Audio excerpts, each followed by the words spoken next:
All right, everybody, welcome back to the Titans Table for Two in the two-tone blue. That's Andrew, That's Christian. and we got the final week for y'all guys. It's been a rough ride this season. We know we're not going anywhere after this week, but a lot of fun and exciting things to look forward to as a Titans fan, and we're going to get into some of that when we come back.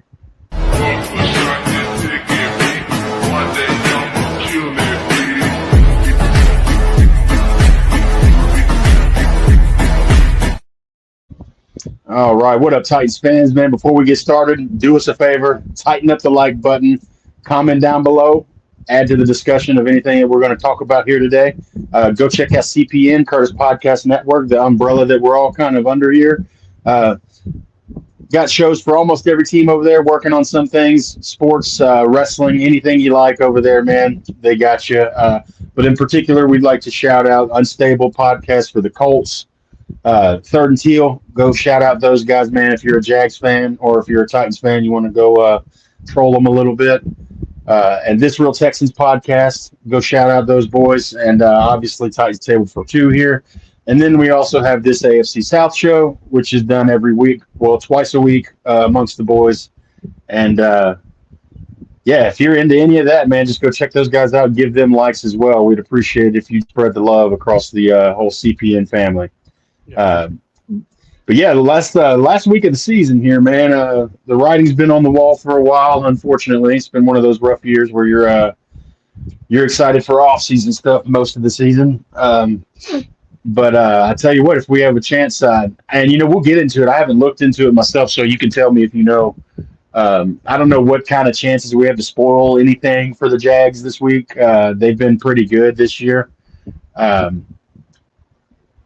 But if we can spoil some stuff for the Jags, man, I'm all about that. I'll take that over a tanking loss in the final week any day, man. Anytime we're up against one of the division rivals, man, I want the dub. So A lot of things going on this week, actually. I mean, obviously, it doesn't mean anything for the postseason for us.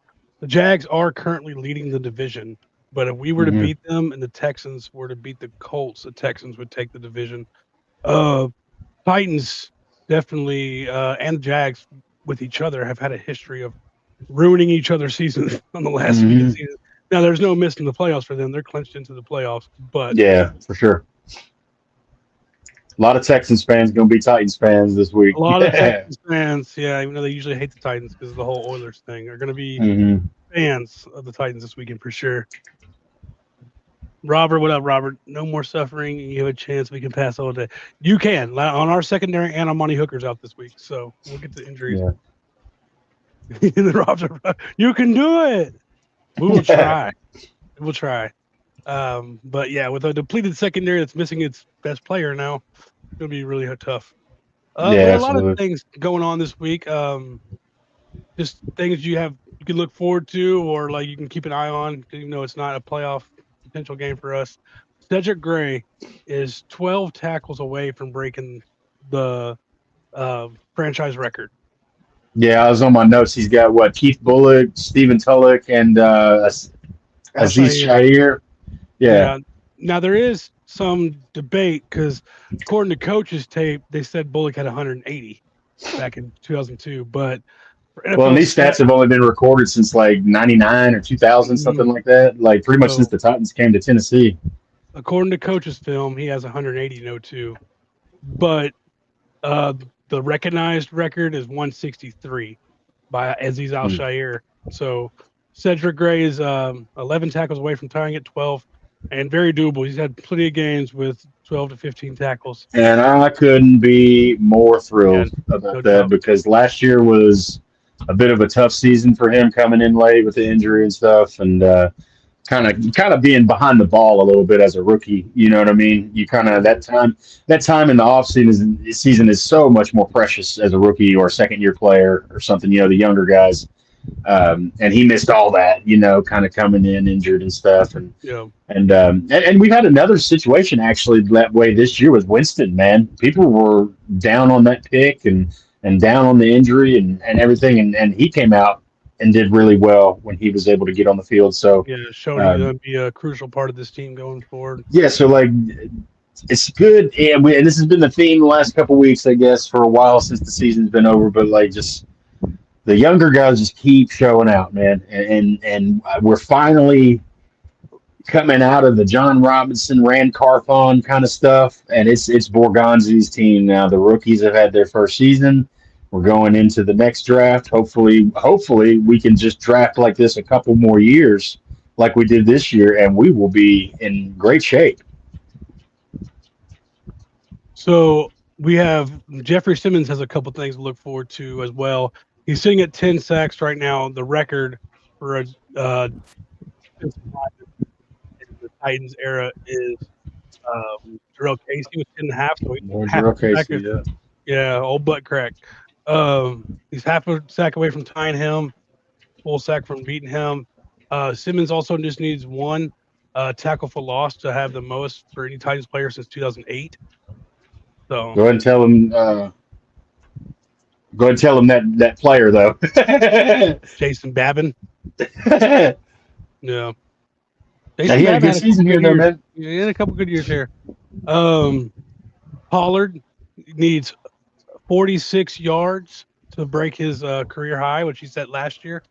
So I think he'll probably break that at some point. I feel like we're going to be running the ball a lot.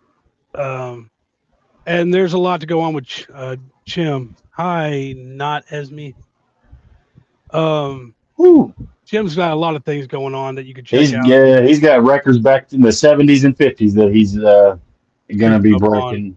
So, look forward to watching. Go look at those names of those record holders that DK is about to pass. Tell me if you recognize those guys. Holy crap. But get to the injury report. Billy White Shoes Johnsons. Love that one, dude. That was great. That's awesome, man. Yeah, young guys are out here showing out, man. I mean, that's the great thing about it, you know. For sure. We got a little problem with that going into this week, though, because young guys, speaking of young guys, Gunnar Helm is out this week. Yeah. Sucks. But, last game of the season. Jalen Armour Davis is out, who got hurt last week. Ollie Gay is questionable. I think he's been working his way back from IR. Monty Hooker is doubtful, so he could still play, but I doubt he plays last game of the season. No reason to push him out there. Yeah, there's no reason, right? That's what I was going to say. Heather thought he was going to run too. All I need is 46. I didn't say I'm guaranteed to run well. I just said we're going to run it. Yeah. Van Jefferson's out. So you might see Restrepo get a call up again? That'd be cool. Yeah, absolutely. Arden Key is out. He went down. Femi, he's out. I was really hoping he might make it back for the last game just to get some more reps in. Yeah. But he's out. And then for the first time all year, Bryce Oliver is not out. Yeah, he is just questionable. Right. I almost forget dudes on the team, to be honest with you. And I don't mean that disrespectfully. No, I really like it. I was excited about him. Jags are looking really healthy, though. They have two out. Patrick McCarry. That's a big fall off right there for them, honestly. And they've had a pretty good season as far as being healthy this year, man. For the most part, Strange went down for a little bit, and then the linebacker went down for a second. But Jalen McLeod, linebacker's out, but he's not even their starter, I don't believe. Right. So they're pretty healthy going in, and they're going to be playing. So if you were able to play spoiler, you're going to have to do a lot for sure. Absolutely. That's a good team, and Liam Cohen has shown that he's a good coach. But before we get any further onto that, we get to predictions and stuff. I wanted to read this that came from Amy Adams Strunk today. Everybody always read that out. So I can't read some of these. You got to read some of those out. No, Key. He built Jacksonville. LOL. Arden Key used to play down there, and he said that something like along those lines, I believe. Jacksonville. Okay, so this came from Amy Adams Strunk today. I've read it. I don't think you've even heard it yet. No, I kind of just saw an article headline. I didn't. Nothing crazy, but there's been a lot of conversation about what our front office is. It's kind of weird the way it's structured and blah blah. So this is kind of like a clearing the air, exactly. With everybody, so there's not so many stupid questions. Titans fans, as we conclude our season this Sunday and approach the offseason, we remain more dedicated than ever to you, this team, Nashville, and the entire state as we build a sounds good to start off with. And I think the rookie class has shown that. I don't know, even if we only end up with 3 wins again like we did last season, I feel way better at the end of this season than I did last season, knowing we have some parts. So is this what you're reading? Is this a statement from Amy right here? Yeah, what I was just Okay. saying was me, but like I was just reacting to that first part. I said she's wanting to build a strong foundation, and I feel way better this year than I did last year about having a foundation. Yeah, for sure. I mean, obviously we need a coach, but like the young players, having our guy at quarterback. So, got another comment from Robert. Our O-line had 1 game with all the starters in the games we lost. Strange and BTJ were out. BTJ, yeah, he was missed a little bit, but like he hasn't been BTJ this year, the same guys from last year. But Right. okay, a few weeks ago, Chad Brinker and Mike Borgonzi approached me to discuss their evaluation of this past season. Over the past few years, several job descriptions in our football organization were established to address specific situations and challenges that existed at the time. After working together for the past year, they believe, and I agree, there's a long-term benefit to clarifying and honing in the focus areas of our football leadership. For that reason, we're returning to the front office that feels more straightforward to them and to me. Going forward, Mike will serve as general manager in the most traditional sense. Pick and support the players, oversee the coaching staff, while Chad will continue to lead everything else about the football team. For example, Mike will manage the 53-man roster and lead the head coach search. Chad will continue to serve as president of football operations, leading the strategic functions, including salary cap management, analytics, research and development, and other football departments. Both will report to me, and their collective goals are to turn the football team to the championship caliber you deserve. We are forever grateful for your loyalty and support. I genuinely believe the best is yet to come for the Tennessee Titans, and soon. Tighten up, Amy Armstrong. You know, that sounds to me like sounds like there was a lot of red tape going on the way it was structured previous.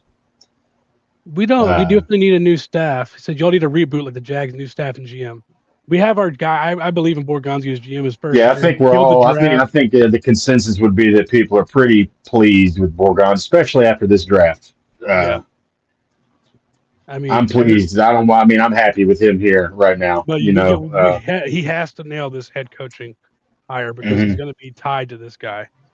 So he's got to nail it, and hopefully he does. I'm what were you looking at a saying? Harbaugh, or what do you think about? Well, I guess we can. I mean, it doesn't matter. We can go ahead and just bring up a hypothetical. But what about a guy like Stefanski, man? If Cleveland parts way with a Stefanski, are you in on a guy like him? He's definitely interesting. He's done well He's there. got a pretty good record when it comes to I'm the not against it. quarterbacks he's been given and stuff. You know, he had kind of a crazy year this year with the whole Shadur thing and Gabriel. That's crazy, man. The Browns organization, man, always makes me feel better about the Titans. I'll tell you that. Yeah, But for sure. um, I definitely give Stefanski an interview. I think I'm more in on a guy like Stefanski than like say McCarthy. To be honest with you, McCarthy, I think we talked about last episode. McCarthy's just that safe option. Like yeah, I think the yeah. fallback, like the fallback, I wouldn't be mad about. You know what I mean? Mhm. Like the fallback to Mike Mularkey, I was kind of like, oh come on, you know. Yeah, And shout out Mularkey, he did some good things here, but like it was definitely like a safe option. McCarthy feels like a sure. safe option that I'd be okay with. Right. I did You gotta have wait for 3 some of these names. dominoes to fall, though, man. Because if Mike Tomlin and John Harbaugh's dominoes fall, dude, I mean, you can't look past those guys, man. In my opinion, I I did think have. Tomlin would be excellent here. Oh my goodness, that would be so fantastic. I think I have 3 names for you that aren't being talked about as much openly. I think I did bring one up already, but that was Chris Shula. I brought him up before, the defensive coordinator for the Rams. I really do like him. He kind of reminds me of McVay, but like defensive minded, very like student of the game, understands what's going on. He's coached all different levels of the team. He's been a secondary coach, a linebacker coach, D-line and edge. And he just understands it. He like kind of talks about it with a passion, kind of like Sean McVay does. So he's definitely on my short list. One guy that kind of reminds me in the sense of like he's a motivator kind of vibe. I talks with that like, you know, let's get up and go is Anthony Weaver. He's the DC for the Dolphins right now. I think he's going to get some look for around the league. But I think he might be a decent little coach. And then let me see here. You out on a guy like Todd Bowles if he parts with the Bucks? No, I don't want Todd Bowles. Me neither.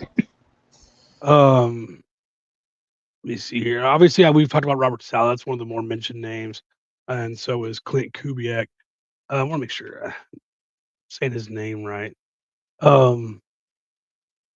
Jeff Halley from the Green Bay Packers, their defensive coordinator. How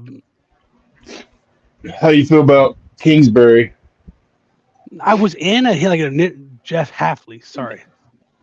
I was in on Cliff at first, but he always just seems like he always has a great first year, and then teams start figuring it out. He doesn't adjust well. Speaking of adjustment, I'm the same. I'm like indifferent on him, man. I can't decide if I would be happy with Cliff or not, man. So this is why I'm Jeff Hafley. I like him. He was the head coach of Boston College for a few years. But he's kind of been around. He's been the Packers. He was with Ohio State for a little bit, for a year. He was at the Browns, the Bucks, the 49ers.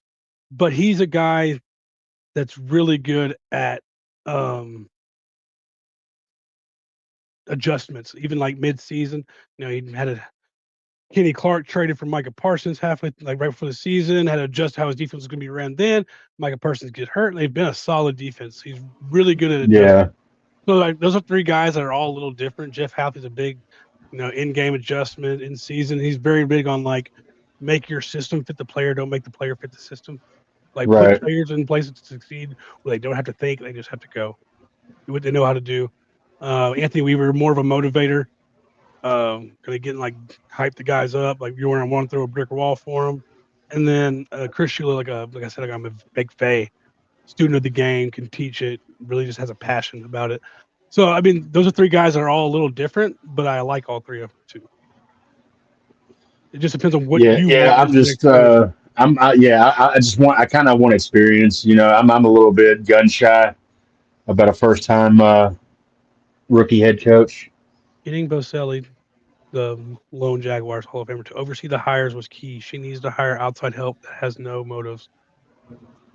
I think she trusts Borgonzi. I think Borgonzi, somebody who definitely has passion about the game and understands it all. But I mean, we'll know more. Like I said, by Monday we'll be hitting this coaching search pretty heavy. Hoorah! Oh, what up, Devil Dog? CPN, great. He's always in here, all the shows. Nice. Appreciate Devil Dog. But those games, and had heard me mention, want to look into them. Like I said, all bring a little something different to the table. Are you looking? Who would you think? Somebody who's a student, someone who makes adjustments, someone who motivates. I always lean towards the players coach kind of guy. Mm-hmm. I think Vrabel had different aspects of all of those in ways. He was definitely a players guy. I love seeing how he interacted with the players. I loved how much they wanted to fight for him and play for him. Love dog. So sometimes the intangibles, man, mean more to me than all the stuff on paper, to be honest with you. So I might be more keen to go with the motivator, and. Oh yeah, Anthony Weaver, but I do think Jeff Hafley kind of brings that. The way he speaks is I'm never gonna I approach my players the same way all the time.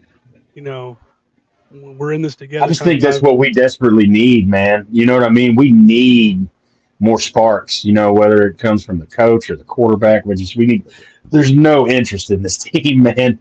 Mm-hmm. And I don't blame people. Someone who's going to bring culture for sure. Yeah, I want somebody to come flip this place upside down, man. And Cam's already kind of trying to tilt it, man. He's tilting it over. He can't do it on his own, though. Yeah, for sure. Except for the Colts, I think they're going the wrong direction. For sure. And C.J. Stroud's going to have to figure it out at some point after his rookie year. C.J. Stroud, man. Yeah, dude. What's up with that? He had two really, really good throws. Well, Tank Dell, is probably... It doesn't help when your favorite receiver... Doesn't help, yeah. But you got to figure that out. I mean, Yeah, it's going to happen, right?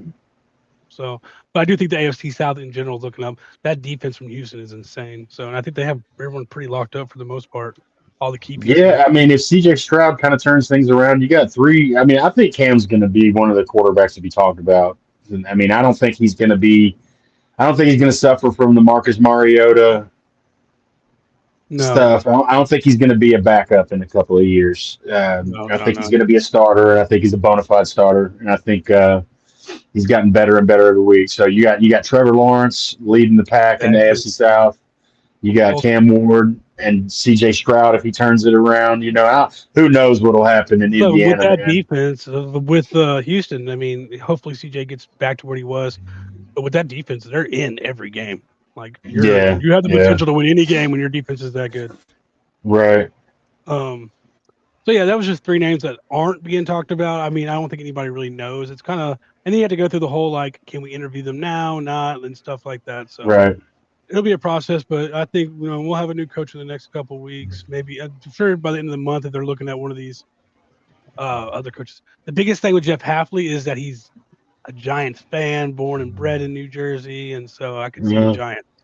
And then we talked about last week if Mike Tomlin or Harbaugh get fired, they immediately go to the top of my list. I mean, so let's say it's between those two guys, man. Let's say both of those guys, and we Agreed. have an opportunity to talk to both of them.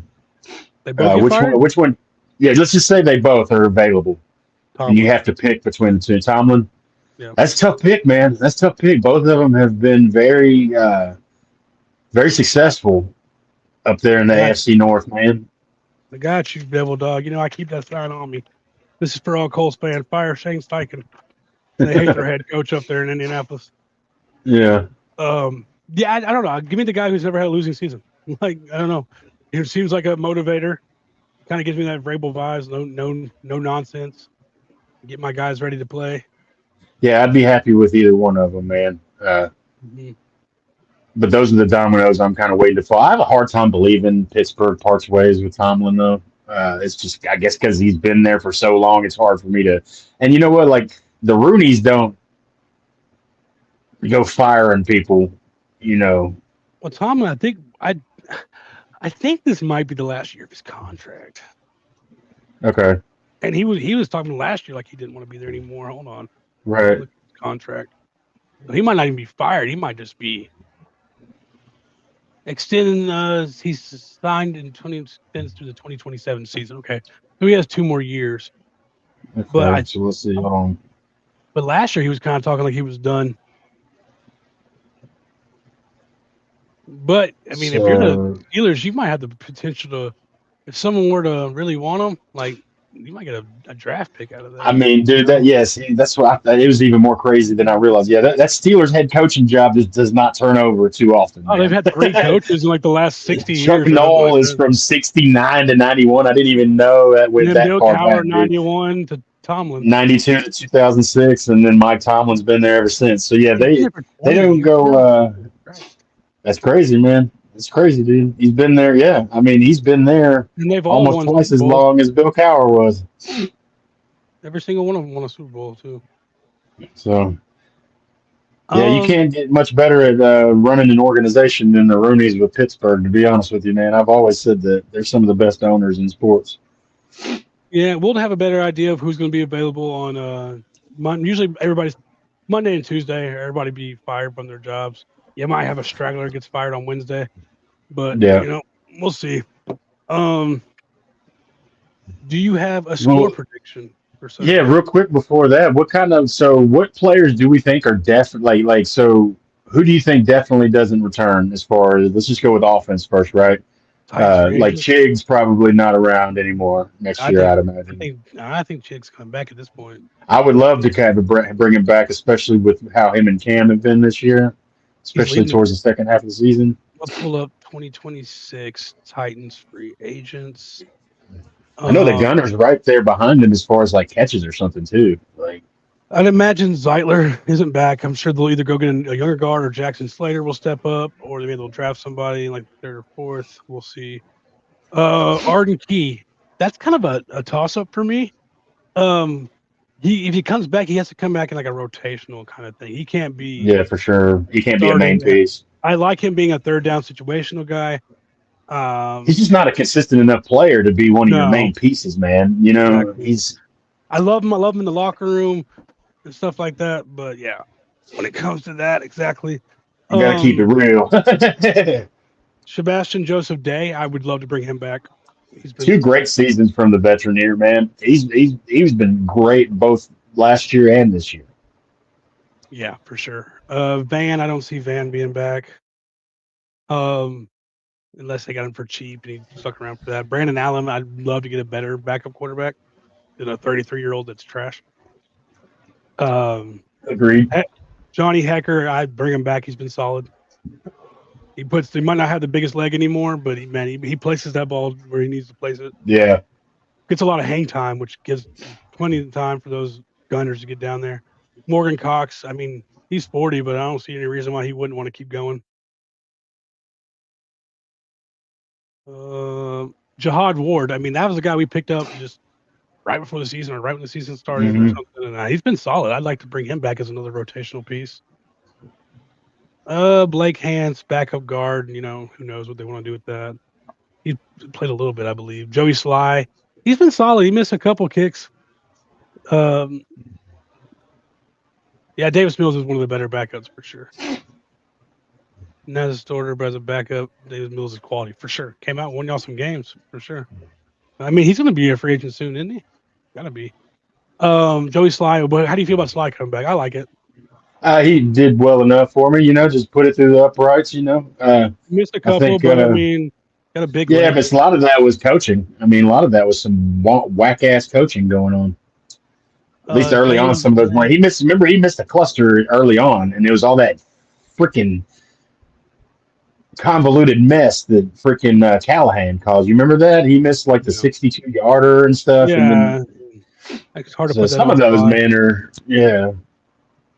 James Sly, James let's see. line either way. Yeah, we're just like a guy like froze for a second. Yeah, sorry, I was pulling up an article here, but yeah, just like some of the young guys like on defense, man. I'm hoping for. I can't wait to see again next year. I can see. I can't wait to see Finney again. Back. Yeah, trying to see Chig is the one. I think Chig makes it back. I really do. At this point, what is if you're not getting? I mean, I love Gunner, but I like having the 2-headed monster at a time. Right. And not. Well, yeah, I mean, it's. If they were going to go get like a Kyle Pitts instead, like they're like fine. Kyle Pitts, I mean, obviously hasn't been what he's supposed to do, but his ceiling is obviously still higher than Chig. Right. So I don't know, but I think Chig makes it back. I really do. Chig, Day, and give me my special teamers back. Like those are like bottom line. I think Daryl Baker makes it back. He's been solid for us as a backup DB. Yeah, sorry, I was kind of reading there. I didn't mean to get quiet, but yeah, just yeah, I guess, man, it's just time to get excited about next season. Unfortunately, man, we don't get to have a playoff run, but it is to kind of conclude the regular portion of this episode. I guess is just there's a lot of excitement in the young guys, man. Even we talk a lot about the offense, but even defense, man. You know, T'Vondre Sweat doing things that nobody sees. You know, doesn't show up on the stat sheet necessarily. Femi has been great for a rookie, man. You know, considering he's a bit of a project, he's been fun to watch. He didn't get any sack but man, he was solid against the run when he'll be great to watch with. Yeah, let him grow into his paws a little bit, and then even a guy like Marcus Harris, man. You know. Yeah, I think Marcus excited to see. Solid. I mean, back in the future. Yeah, I mean, it's been a tough year, man. A couple of my favorite players are gone on defense. You know, the Brownlee departure sucked. Roger McCreary leaving sucked. But you know, you move on, you pick up and lick your wounds, and we'll be back next year, man. So, all right, you got a score prediction for me? I think it's going to be rough, man. I don't know. I think we're going to have a tough time. I'd love to spoil it, but I'm not. I'm not sure it's in the cards with how well Jacksonville's playing. A skeleton defense we kind of have, Yeah. at least in the secondary and stuff. But I hate to even say these things, man.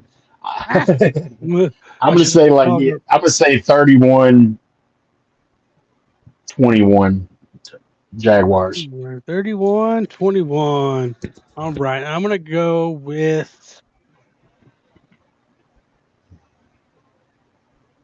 30-29 Titans. 30-29 Titans. Okay. That'd be great. Yeah, I'm just going to pick the Titans because. Why not? One more game. Yeah. All right. Let's get into our final bite of the evening.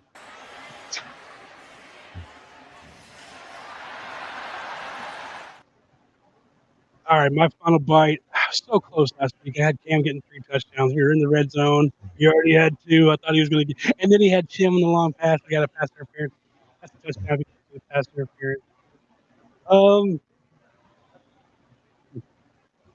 I'm going to predict that Tony Pollard has more yards than Travis Etienne. My final bite.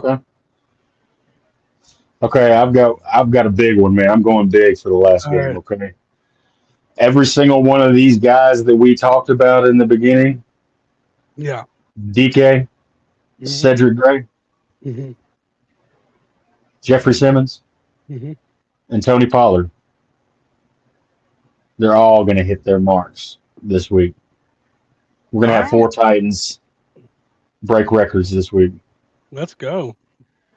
It seems like a good way to end a little bit low season because you're biased, but we need y'all to win. Hey, we're going to do our best to screw the Jags because that's right. Because F them Jags. It's not about helping you. It's about screwing them. It's about hurting them. Yeah.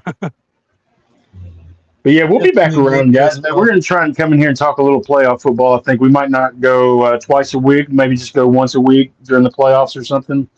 Yeah, we'll probably go once a week, talk a little Titans, and give us some predictions on the playoff games and stuff. Absolutely. And we'll certainly be with you guys as news breaks on the head coaching hire and any other big changes that happen, releases, trades, signings, that all to come later on in the months after the Super Bowl. But we're going to be around and stuff. Yeah, and we'll be back here Sunday or Monday to react to the final game of the season as well. And just do all the things we shouted out before, man. Go check out CPN and all that. What's he saying? Trevor's mouth. It's one of the guys on 3rd and Teal. Good grief. He gets on his nerves. They're like, hey, the other guy on 3rd and Teal's annoying, Isaiah.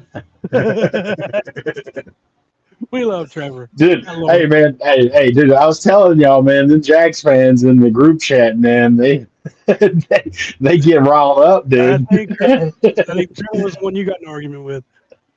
Okay, well, hey. Trevor is the biggest homer on the network, for sure. Trevor loves him some Jaguars, for sure. Yeah, I didn't think my words would be comprehended. But hey, man, Jags fans probably don't have very great vocabularies or an expensive lexicon, so I don't understand them I don't blame them for not understanding and comprehending words. It's all good. But so make sure you check out all the rest of the shows on the channel, 3rd and Teal, Unstable, That Rural Texans Team Podcast, this AFC Shout Show. We should be live tomorrow. Yeah, it's all love to those guys. We talk crap and stuff, but hey, we want them to do as well as us, man. As a show, not as a team. Even if they are Jags fans, man, it's okay. Hey, they're our flagship channel right now. They have the most followers, so they got the most wins too, man. So yeah, well, they had a good season for sure. They did, man. Didn't think that was possible. On that note, I'm gonna be hitting you with a check, please. This one's on Amy Adams Strunk. Yeah. After this ugly season. Abysmal season. Tighten up, like, subscribe. Tighten up, baby.